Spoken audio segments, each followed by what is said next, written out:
بسم اللہ الرحمن الرحیم۔ السلام علیکم دوستو، نبی کریم صلی اللہ علیہ وآلہ وسلم کے بچپن کا تذکرہ چل رہا ہے۔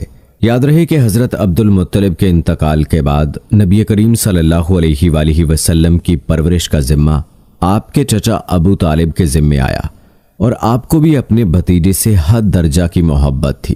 جب انہوں نے آپ کی برکات دیکھی، معجزے دیکھے، تو ان کی محبت میں اور اضافہ ہو گیا۔ یہ مالی اعتبار سے کمزور تھے، 2 وقت سارے گھرانے کو پیٹ بھر کر کھانا نہیں ملتا تھا، لیکن جب نبی کریم صلی اللہ علیہ وآلہ وسلم ان کے ساتھ کھانا کھاتے تو تھوڑا کھانا بھی ان سب کے لیے کافی ہو جاتا، سب کے پیٹ بھر جاتے۔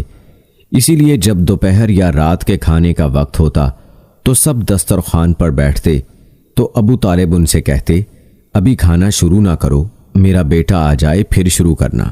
پھر آپ تشریف لے آتے اور ان کے ساتھ بیٹھ جاتے۔ آپ کی برکت اس طرح ظاہر ہوتی کہ سب کے سیر ہونے کے بعد بھی کھانا بچ جاتا۔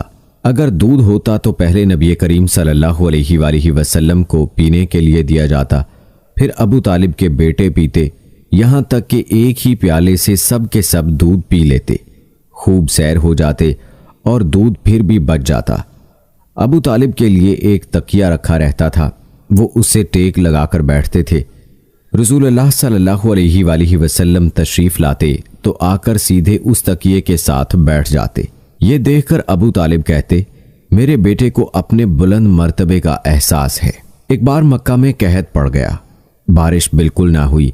لوگ ایک دوسرے سے کہتے تھے، لات اور عزا سے بارش کی دعا کرو، کچھ کہتے تھے تیسرے بڑے بت منات پر بھروسہ کرو۔ اسی دوران ایک بوڑھے نے کہا، تم حق اور سچائی سے بھاگ رہے ہو، تم میں ابراہیم علیہ السلام اور اسماعیل علیہ السلام کی نشانی موجود ہے، تم اسے چھوڑ کر غلط راستے پر کیوں جا رہے ہو؟ اس پر لوگوں نے اس سے کہا، کیا آپ کی مراد ابو طالب سے ہے؟ اس نے جواب میں کہا، ہاں میں یہی کہنا چاہتا ہوں۔ اب سب لوگ ابو طالب کے گھر کی طرف چلے۔ وہاں پہنچ کر انہوں نے دروازے پر دستک دی تو ایک خوبصورت آدمی باہر آیا۔ اس نے تہبند لپیٹ رکھا تھا۔ سب لوگ اس کی طرف بڑھے اور بولے، اے ابو طالب، وادی میں قحط پڑا ہے، بچے بھوکے مر رہے ہیں، اس لیے آؤ اور ہمارے لیے بارش کی دعا کرو۔ چنانچہ ابو طالب باہر آئے، ان کے ساتھ رسول اللہ صلی اللہ علیہ وآلہ وسلم بھی تھے۔ آپ ایسے لگ رہے تھے جیسے اندھیرے میں سورج نکل آیا ہو۔ ابو طالب کے ساتھ اور بھی بچے تھے، لیکن انہوں نے آپ ہی کا بازو پکڑا ہوا تھا۔ اس کے بعد ابو طالب نے آپ کی انگلی پکڑ کر کعبے کا طواف کیا۔ یہ طواف کر رہے تھے اور دوسرے لوگ آسمان کی طرف نظر اٹھا اٹھا کر دیکھ رہے تھے، جہاں بادل کا ایک ٹکڑا بھی نہیں تھا۔ لیکن پھر اچانک ہر طرف سے بادل گھر گھر کر آنے لگے۔ اس قدر زوردار بارش ہوئی کہ شہر اور جنگل سیراب ہو گئے۔ دوستو، روایات میں آتا ہے کہ ابو طالب ایک بار ذی الحجاز کے میلے میں گئے۔ یہ جگہ عرفات سے تقریباً 8 کلومیٹر دور ہے۔ ان کے ساتھ رسول اللہ صلی اللہ علیہ وآلہ وسلم بھی تھے۔ ایسے میں ابو طالب کو پیاس محسوس ہوئی۔ انہوں نے آپ سے کہا، بھتیجے، مجھے پیاس لگی ہے۔ یہ بات انہوں نے اس لیے نہیں کہی تھی کہ آپ کے پاس پانی تھا، بلکہ اپنی بے چینی ظاہر کرنے کے لیے کہی تھی۔ چچا کی بات سن کر آپ فوراً سواری سے اتر آئے اور بولے، چچا جان، آپ کو پیاس لگی ہے؟ انہوں نے کہا، ہاں بھتیجے، پیاس لگی ہے۔ یہ سنتے ہی آپ نے ایک پتھر پر اپنا پاؤں مارا۔ جو ہی آپ نے پتھر پر پاؤں مارا، اس کے نیچے سے صاف اور عمدہ پانی پھوٹ نکلا۔ انہوں نے ایسا پانی پہلے کبھی نہیں پیا تھا۔ خوب سیر ہو کر پیا۔ پھر انہوں نے پوچھا، بھتیجے، کیا آپ سیر ہو چکے؟ نبی کریم صلی اللہ علیہ وآلہ وسلم نے فرمایا، ہاں۔ آپ نے اسی جگہ اپنی ایڑی پھر ماری اور وہ جگہ دوبارہ ایسی خشک ہو گئی جیسے پہلے تھی۔ پیارے دوستو، کہتے ہیں کہ حضور نبی کریم صلی اللہ علیہ وآلہ وسلم چند سال اپنے دوسرے چچا زبیر بن عبد المطلب کے ساتھ بھی رہے تھے۔ اس زمانے میں ایک مرتبہ حضور صلی اللہ علیہ وآلہ وسلم اپنے ان چچا کے ساتھ ایک قافلے میں یمن تشریف لے گئے۔